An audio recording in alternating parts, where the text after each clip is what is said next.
कांग्रेस विधायक विजय वडेट्टीवार ने आज नागपुर में पत्रकार परिषद कर सरकार और चुनाव आयोग पर जमकर निशाना साधा। अतिवृष्टि से हुए नुकसान पर सरकार से तत्काल पंचनामे और आर्थिक मदद की मांग की, तो वही चुनाव आयोग को लेकर कहा चोरी आयोग ने की और सबूत हमसे मांगते हैं।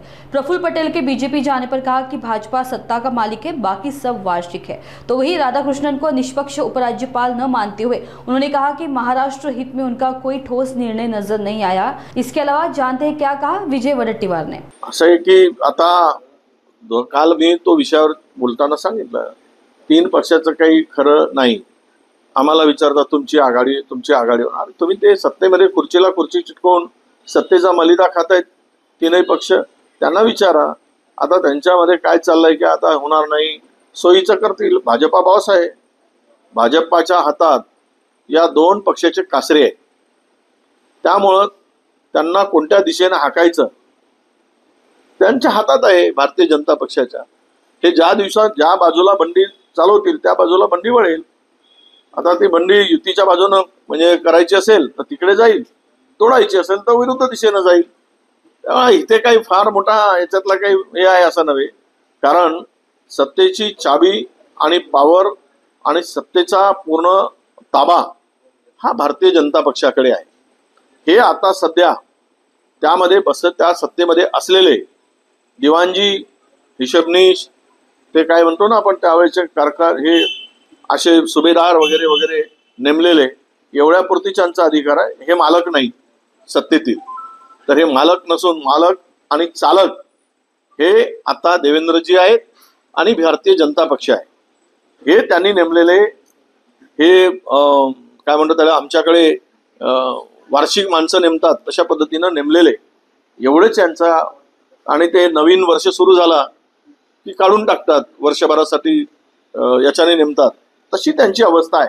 त्या पलीकडे मला वाटतं की त्यांच्या 2ही पक्षाची अवस्था नाही हे स्पष्ट आहे। नाही असं आहे की मला या संदर्भात बोलता येणार नाही, कारण राष्ट्रीय निर्णय आहे, तो त्या लेवलचा निर्णय आहे। आमचे हायकमांड त्या संदर्भातला तो काय निर्णय घ्यायचा तो घेतील आणि त्यावर निर्णय होईल।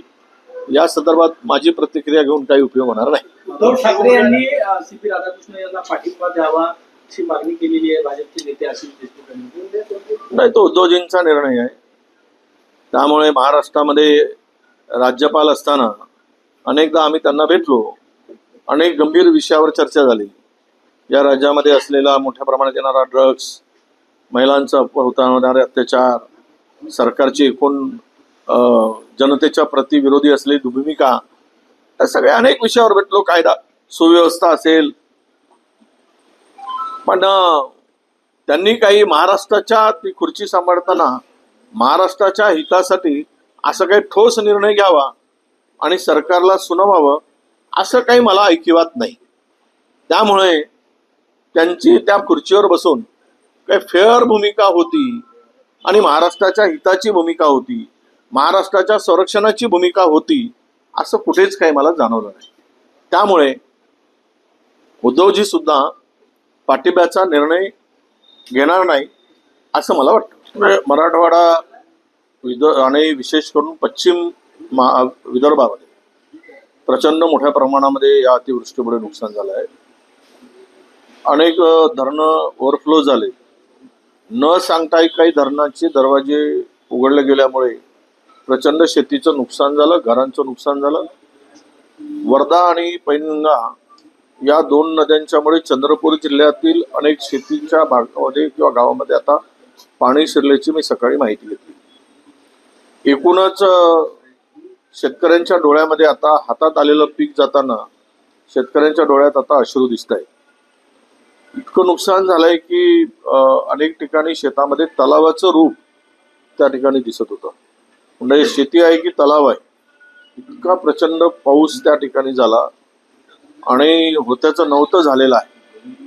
आमची सरकारकडे मागणी आहे की तातडीनं या भागामध्ये मराठवाडा असेल किंवा पश्चिम विदर्भ शेतीचे पंचनामे करा, घरांचे पंचनामे करा आणि तातडीनं या सगळ्यांना मदत कशी देता येईल यासाठी निर्णय घ्या, अशी आमची सरकारकडे मागणी असणार आहे। मुळात मागच्या वेळेचे अतिवृष्टीचे पैसे अजूनही आले नाही. आंबेडकर एवढं मोठं सगळं कर्ज काढतो, 10.25 लाख कोटीवर कर्ज गेलेलं आहे.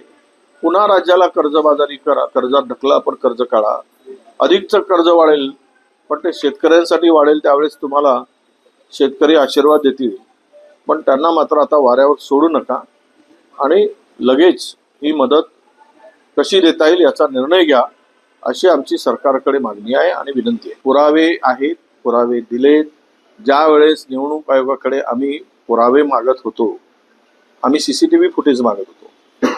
तुमचं मतदान कसं वाढलं, हे एक्स मतदान आपला बूथ आहे, त्या बूथवर जर 6 वाजता नंतर 5 वाजता नंतर जर 15% 20% मतदान झालं असेल तर तिची लाईन दिसायला पाहिजे तेवढी. ते लाईनच दिसत नाही. ती लाईन गेली कुठे? म्हणून तिथे खरं म्हणजे असं आहे की प्रत्येक ठिकाणी बूथवर CCTVची व्यवस्था केली पाहिजे. त्या बूथची व्यवस्था तिथे होती का? आणि अनेक ठिकाणी आता एटापल्ली तालुक्यातून काल माझ्याकडे जी 10-12 गावामध्ये झालेल्या मतदानांची आकडेवारी झाली.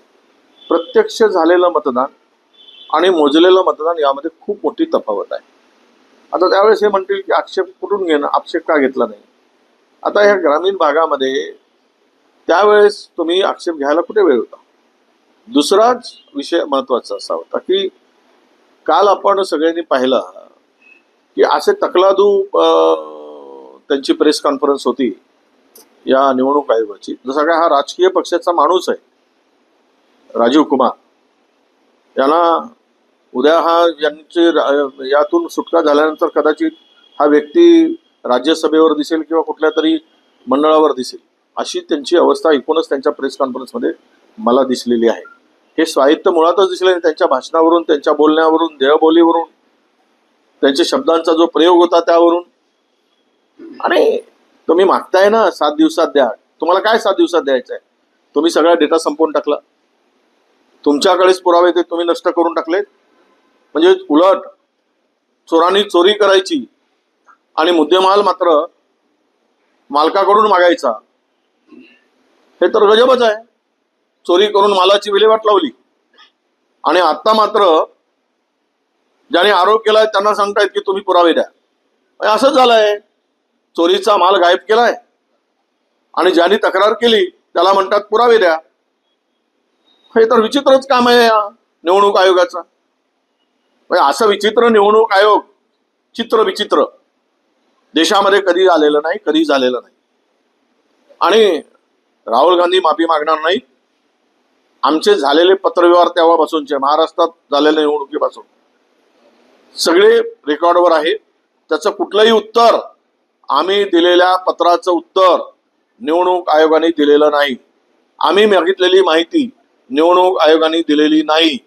त्यामुळं त्यांना तो अधिकार पोहोचत नाही. आमचं उत्तर दिलं असतं, आम्ही मागितलेली माहिती दिली असती तर त्याला तो अधिकार प्राप्त झाला असता.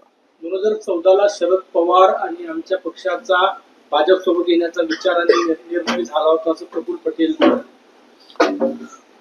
पटेल आज जे बोलतायत आणि त्यांना भाजप बरोबर जायचं होतं ते यापूर्वीच ठरलेलं होतं त्यांचा जाण्याचा. पवार साहेबांचं मन वळून ते थकले होते अशी माहिती आहे.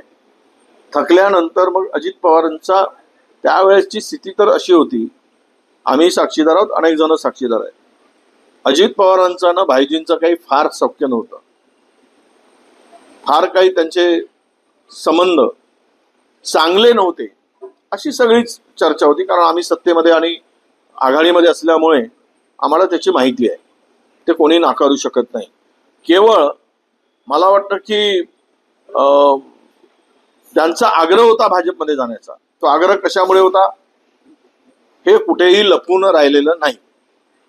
हे भारतातील शेमड्या पोरालाही माहित आहे त्यांचा आग्रह कशासाठी होता.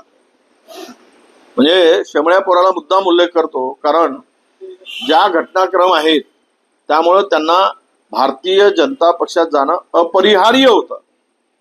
त्यामुळे ते गेले. आणि राहिला पवार साहेबांच्याकडे ते काय बोलले असतील, पण पवार साहेब हुशार आहे. ते खेळवत ठेवतात. अशा वेळेस त्यांचा निर्णय ज्यावेळेस त्यांना घ्यायचा नसतो, त्यावेळेस त्यांना जायचं नसेल, त्यावेळेस ते खेळवत ठेवले. परंतु यांचा आग्रह होता. मग अजितदादांशी फार काही सौख्य नव्हतं, पण मग ते अजितदादांकडे वळले. कारण कोणीतरी जायचं म्हणणं तर एकटा जाऊन उपयोग नाही, त्यामुळे अजितदादाकडे वळले. अजितदादांनाही जाणं आवश्यक होतं. ती परिस्थिती निर्माण झाली. त्या परिस्थितीमध्ये त्यांना सुद्धा तो निर्णय घ्यावा लागला. आणि राहिलाय पवार साहेबांच्याकडे जे काही बोलले असतील किंवा झाले असतील, पण पवार साहेबांनी स्पष्ट भूमिका त्यावेळेस मांडली, आत्ताही मांडली. मी मुळातच पुरोगामी विचाराचा पुरस्कर्ता आहे, कार्यकाधिक विचाराला मानणार आहे आणि माझी आयडिओलॉजीला मी सोडणार नाही, ही त्यांची स्पष्ट भूमिका होती. आणि आजही ते ठाम त्या भूमिकेवर आहेत, त्याचा नक्कीच आम्हाला आनंद आहे. नाही, त्यांना बंदच करायचं आहे, पण किमान पैसे तरी द्या. सत्तेमध्ये बसलेल्या मुर्दाडांनो, त्या गरीब माणसाचे चालवणाऱ्याचे पैसे तर द्या. त्यांनी मेहनत करून कमवलेले घामाचे पैसे आहेत. 7-7 महिने पैसे देणार नाही. आता त्यांच्याही आत्महत्येची वाट पाहता काय? आणि त्यांच्या आत्महत्या झाल्यानंतर तुम्हाला आनंद मिळत असेल, तुमच्या चेहऱ्यावर हसू येत असेल, तर पुन्हा वर्षभर देऊ नका. संपून जातील, मरतील, मरू द्या, अशी त्यांची अपेक्षा असावी म्हणून पैसे देत नाहीत. आणि द्यायला सुद्धा या भिकारीकडे लोकांच्याकडे आहे काय? लुटूनच खालाय राज्य, साफ केलेलं आहे राज्य, साफसफाई केलेली आहे. म्हणजे असं म्हणतात की यांना सगळी तिजोरी साफ करताना खरडून ओरबडून कसं खाता येईल, तसं त्यांनी साफ केले आहे. त्यामुळे कोणाचेच पैसे मिळत नाही. अजून आमदार निधी मिळत आलेला नाही, डीपीटीसीचा पुरेसा पैसा आलेला नाही, संजय गांधीचे पैसे मिळत नाहीत. आता ते लाडकी बहीण फक्त आणि फक्त किती बोंबलू देत, लोकांना मूर्ख बनवू नका. जोपर्यंत या महानगरपालिका जिल्हा परिषद आहे तोपर्यंत ही लाडकी बहीण आहे. ज्या दिवशी हे सगळं संपेल, लाडकी बहीण तिकडे आणि आम्ही इकडे, हे ठरलेलं आहे यांची भूमिका. त्यामुळे हे बनवत आहेत बनवा बनवी. आता या बनवा बनवीला किती लोक कधीपर्यंत फसतील, येणारा काळ सांगेल.